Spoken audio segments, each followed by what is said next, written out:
Hello everyone, I'm Carla Macias. Welcome back for another episode of the Best Docs Network featuring Forest Park Medical Center, Austin. From their staff to their surgeons to their technology and technique, Forest Park Medical Center is your destination to better health.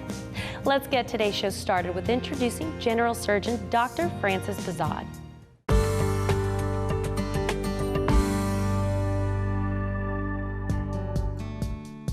I went to the hospital for a regular routine colonoscopy that was recommended to me by my general physician. I was 54 years old, I'd never had one done. About 20 days after I had the procedure, I was notified that I had colon cancer. I had no indications, no symptoms, no suspicion at all that I was going to be diagnosed with cancer. I'm a patient at the Austin Diagnostic Clinic, and so I was given a recommendation of some of the surgeons that perform there. Dr. Buzad was recommended by the oncologist that I'd been visiting. I scheduled an appointment with Dr. Buzad, and he, in very much detail, went through what would be involved in the procedure and what the result of the procedure would be as it regarded the removal of the portion of my colon that had the cancer. A very common condition in the United States is colon cancer. This gentleman had undergone a routine screening colonoscopy. So he was not having any symptoms attributable to the condition he came to see me for. They found a very large polyp. In order to control this disease process, the only way to do so is to remove that segment of colon that harbors the large polyp. The good news here is this was identified before he had become symptomatic, so we knew we were dealing with relatively early disease. When it comes to the choice of operation, we have a couple of different approaches. The gold standard historically is to do an open approach, where the surgeon will typically make a vertically oriented incision in the mid-abdomen. The alternative to doing an open approach, of course, is minimally invasive surgery. I've dedicated the latter part of my career to performing these operations in a minimally invasive fashion. Once I completed my colon surgery, I was in the hospital for 4 days. I was a little bit stiff and sore from the surgery, but that Saturday, when I got out of the hospital around noon, I went to church that night at 5 o'clock. I felt very comfortable with Dr. Buzad. He's a very straightforward guy, and he told me exactly how it would go and what the end result would be as it regarded his portion of the treatment.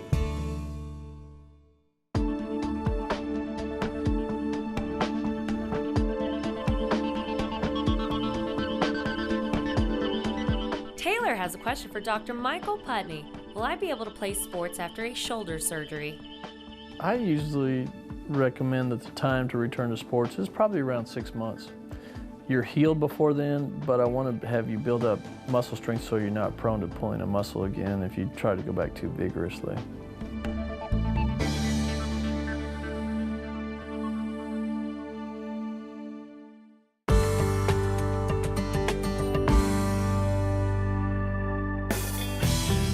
Select Art I started about 28 years ago.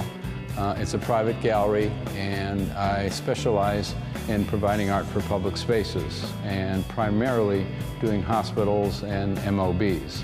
And over the 28 years, I've probably installed over 100,000 pieces of art. This is my love and passion in life. My overall goal for Forest Park is to make each space unique and come up with new art concepts for each facility. So what I do is generally I start several months ahead of time once I know a facility is coming about.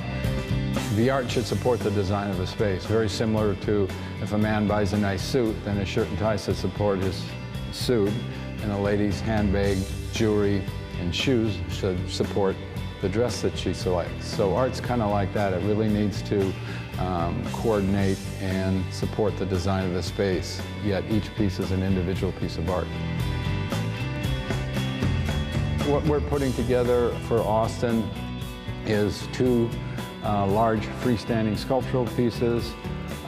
We're doing a number of pieces, custom pieces on plexiglass. We're doing a number of pieces on metal. We're doing a number of pieces on canvas, and then we're doing a number of three-dimensional pieces that project from the wall in glass and different fabrications like that. it's exciting for all of us to put a great art program together. And, you know, and the day of the installation is when it all comes together. And so we get it all there and we get it placed and installed, and then it's like magic. Everything all comes together and it's like, wow, this is great, you know, and people are excited and they're lit up, and we get compliments, you know, the day we install it from the employees that are around, and, you know, it's a win for everybody. So, yeah, we all just keep moving forward.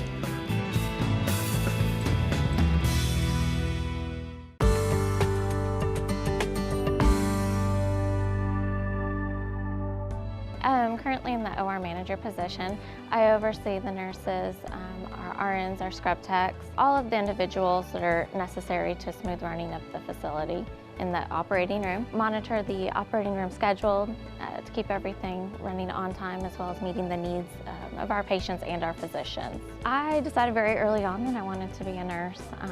I enjoy people. I enjoy being able to serve the needs of others, and the operating room just really stood out to me. I think the OR is an area that's it's very scheduled, it's very routine. I like to be able to plan. One thing that really stood out about Forest Park was just the quality of patient care, and just the way that the patients are treated. The physicians, everybody is just wonderful. The facility promotes patient satisfaction, patient care, which are all things that are very important to me, and it's a facility that I feel like I'm very in line with their values and what they view. One of the main reasons that physicians do enjoy coming to our facility is just with the extent that we do go to meet their demands and also provide them with what they would like for their cases. We want all of our physicians to have what they need to provide effective, safe surgery, but also to meet their preferences of what they would like. Best Docs Network, helping people find the right doctor at the right hospital. Best Docs Network, featuring Forest Park Medical Center. Nutrition is an important component of our health. Forest Park Medical Center wants to make sure that each patient gets the very best, and that includes making sure what we eat is good for us. Up next, we're going to take a look at the Forest Park cafes and what they have to offer.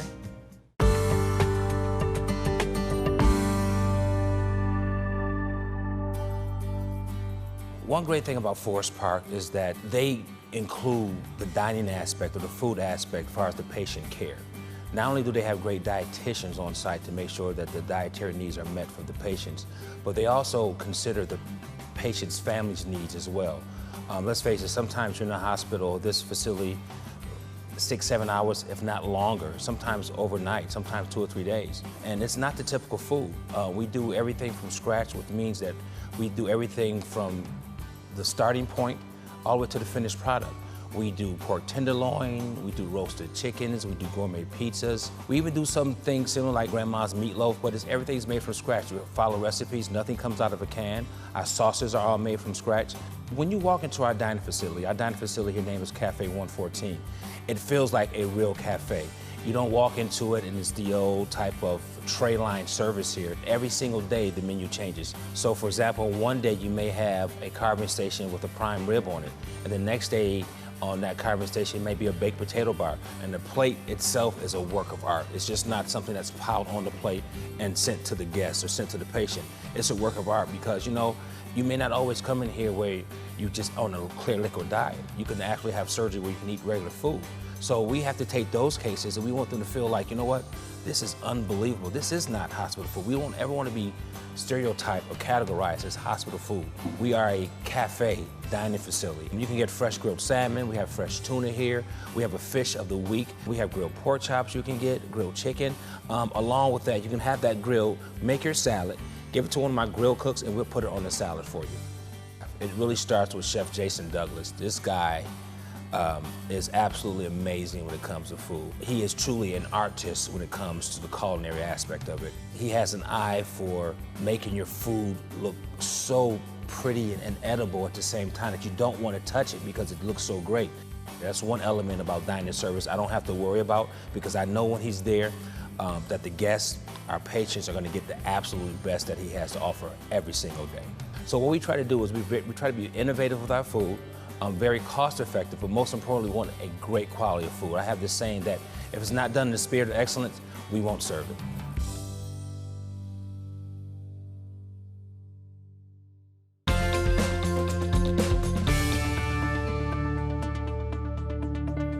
Did you know that blueberries can improve your memory? Consuming blueberries helps to improve your memory by protecting your brain from inflammation and boosting communication between your brain cells.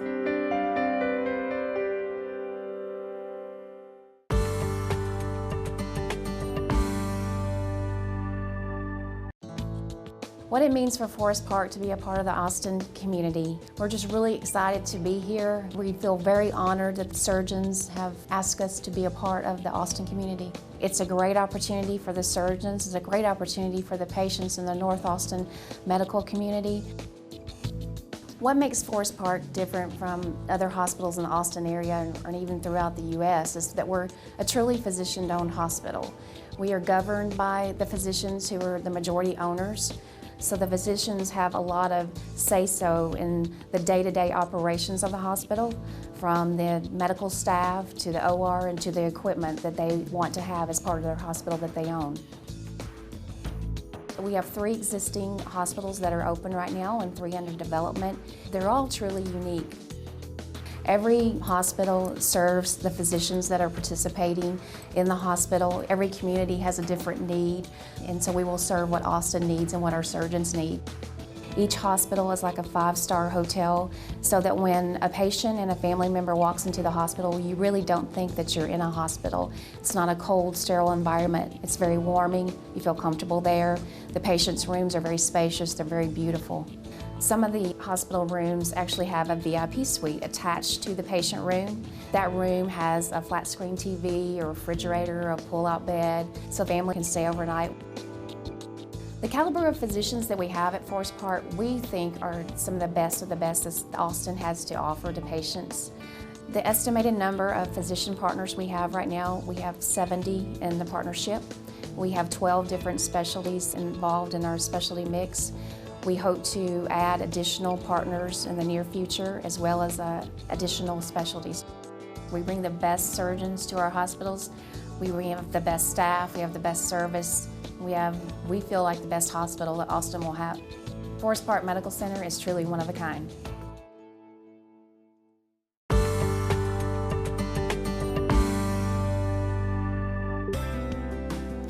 I was diagnosed with breast cancer in October of 2012 and was totally shocked because I don't have anybody in my family who has ever suffered from it. For Jana, she has breast cancer or breast carcinoma, and unfortunately she presented at what's still a curable but an advanced stage. We were thinking at that point that I would just have the surgery, the mastectomy, and that would be all I needed. But once I went into the surgery, they discovered that it had traveled into 4 lymph nodes. Since it was an aggressive tumor, the size of it, and also it involved some of the lymph nodes in her axilla or armpit, she then received chemotherapy. We administer that here in the office as an outpatient. So she received several months of chemotherapy, personalized to her case, and then she'll go on to receive radiation therapy after that. I didn't even have to think twice about whether I wanted to stay with him. Everyone said you have to really, really like your oncologist because you spend a long time, lots of years with them. And we walked out of our first appointment and I said, I really, really liked him, and I don't feel like we need to look any further. Jana's doing fantastic now. She really just impressed me with how she did with the chemotherapy.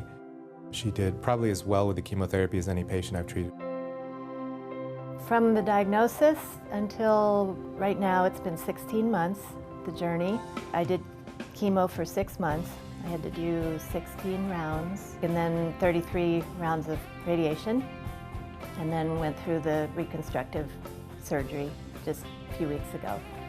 But everything's looking clear, and I'm starting to feel really good again.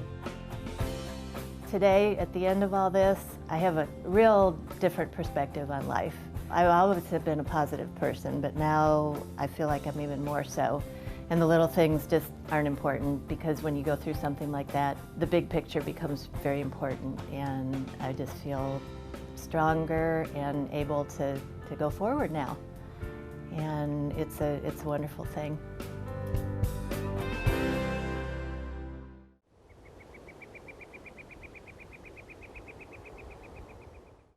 Dr. Craig Hobart is a plastic surgeon here in the Austin area.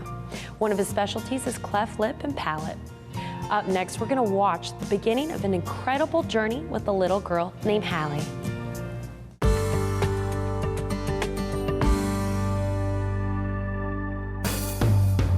Hallie was diagnosed at our 20-week ultrasound, and what they told us is that we needed to come back because they couldn't identify her palate. And so they sent us to a perinatologist. And when we saw the perinatologist, he confirmed the diagnosis, and hers was bilateral cleft lip and palate. When we first heard that she had a cleft, it was pretty difficult. I mean, it was very emotional. You just for yourself, the things you're going to have to deal with, but also for her, the things she's going to have to deal with her whole life. One of every 700 babies around the world is born with a cleft lip and palate. You know, sometimes we know there's a genetic component, but the great majority of the time, it just happens and we don't know why it happens. These kids are beautiful, normal in every way, but they really don't have a chance of living a normal life unless you address their facial features.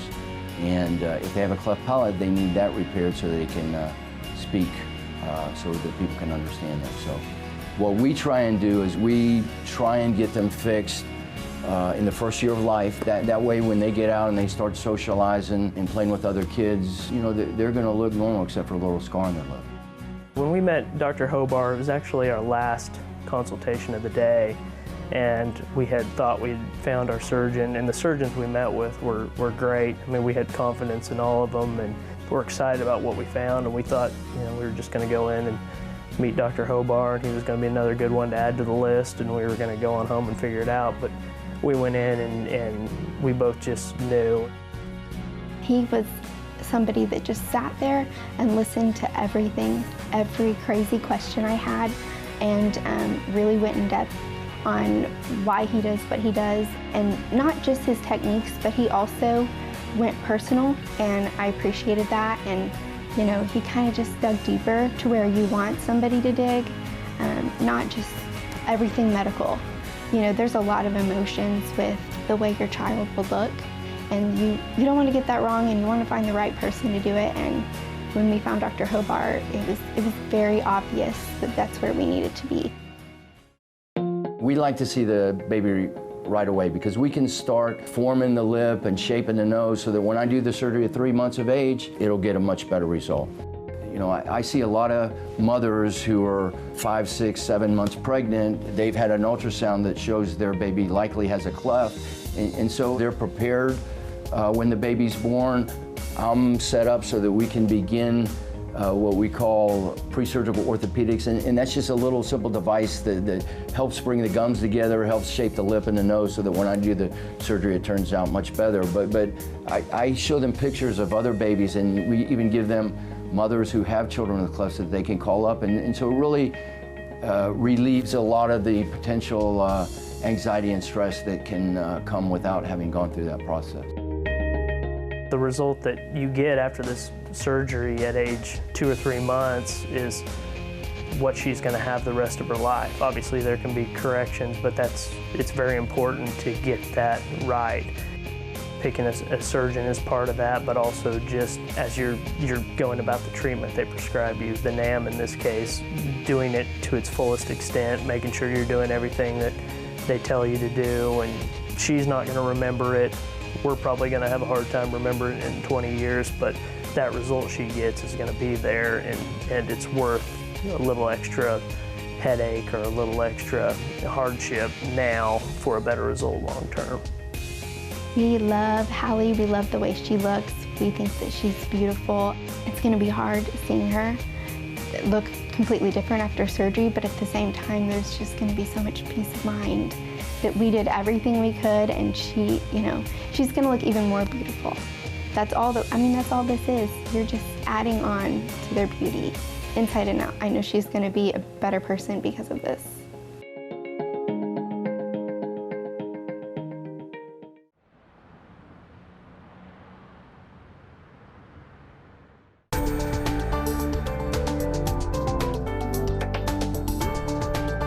Management specialists are experts at diagnosing the cause of pain and then treating it. Dr. Genaro Gutierrez is a pain management specialist here in the Austin area. Now let's meet the doctor. I specialize in pain management, which is a division or a field within anesthesiology. What it is it's an approach towards treating pain and helping the patient manage their pain. Often pain is difficult to manage for a variety of reasons, so you have to take a multidisciplinary approach. I often tell all of my patients that pain is pretty difficult to cure, but it's very manageable. Patients with chronic pain will experience changes in their lives at home, lives at work, and even their relationships. I enjoy playing a role in making their lives better.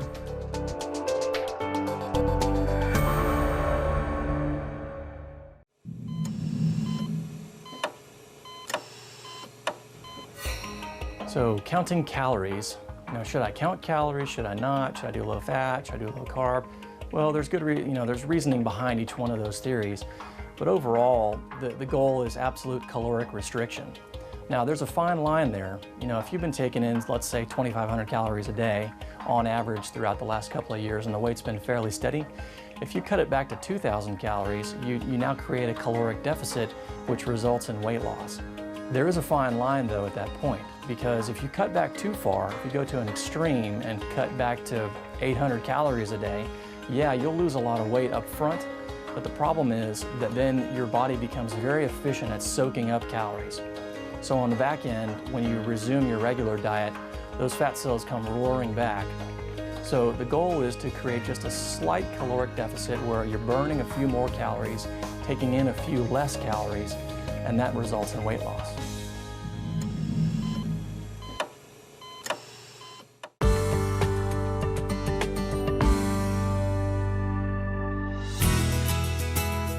Well, we're here today at Forest Park Medical Center in Dallas, Texas, and they are the host site for the Texas Association for Bariatric Surgery's Patient Conference for 2013.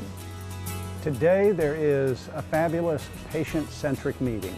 It's filled with psychologists, with dietitians, exercise physiologists, behavior modification people, but the whole goal is to take folks that have had bariatric surgery or are thinking about bariatric surgery and helping them to get fit, helping them to change the way they think, helping them to be successful with the whole bariatric weight loss program.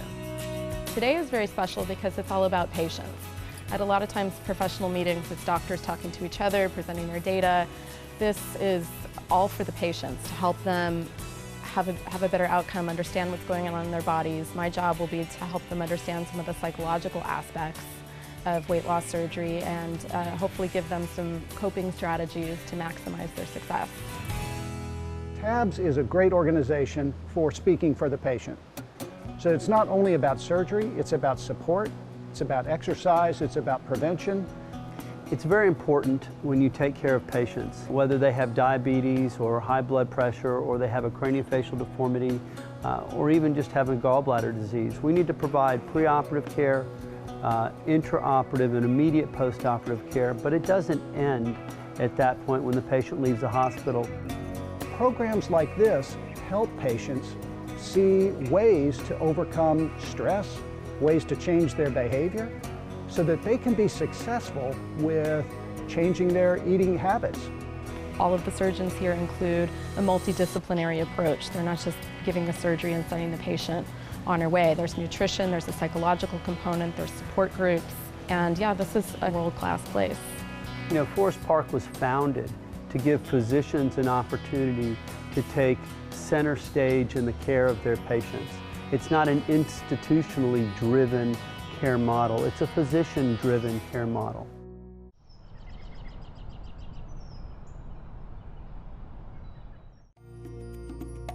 Did you know that Forest Park Medical Center was voted as one of the top 100 places to work in the Dallas-Fort Worth area? Forest Park Medical Center received this honor for the second year in a row. ADD is a polarizing topic being discussed about our kids these days. Let's listen to what Austin pediatrician Dr. Ray Haro has to say about ADD.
disorder.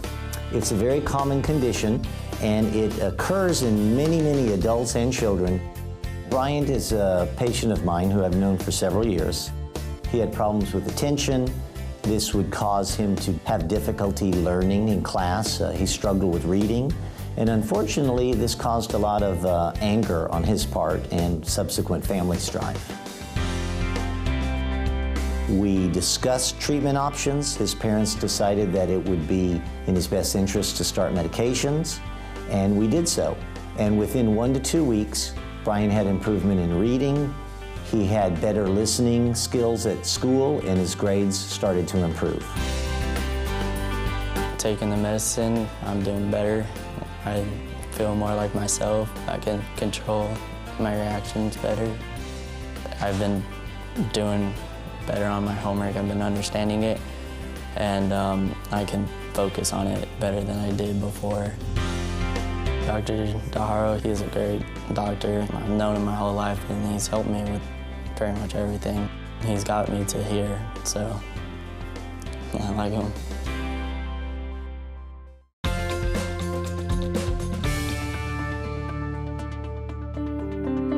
According to some studies, engaging in casual conversation with others may help keep you as sharp as doing a word puzzle. Just 10 minutes of daily chatter appears to improve mental function and preserve memory.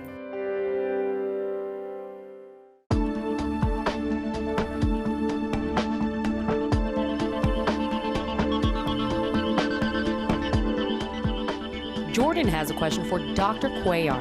Is a vasectomy painful? Generally speaking, no. It's a simple procedure in the office. It takes about 10 to 15 minutes, and it's done under a local anesthetic. Most of my patients are surprised at how quick it is and how painless it is. And the recovery is usually only 2 or 3 days, so most men will have this done on a Thursday or Friday, make sure they relax over the weekend and back to work on Monday.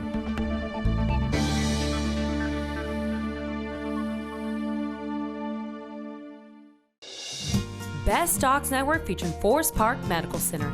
Forest Park Medical Center, extraordinary in every way. Lodging provided by Radisson Hotel and Suites. Thank you everyone so much for joining us on another episode of the Best Docs Network featuring Forest Park Medical Center, Austin. If you're still curious about any of the doctors that you see on today's show, go to our website, bestdocsnetwork.com. Got questions or comments? Feel free to email us at info@bestdocsnetwork.com. So long, Austin, and we will see you next week.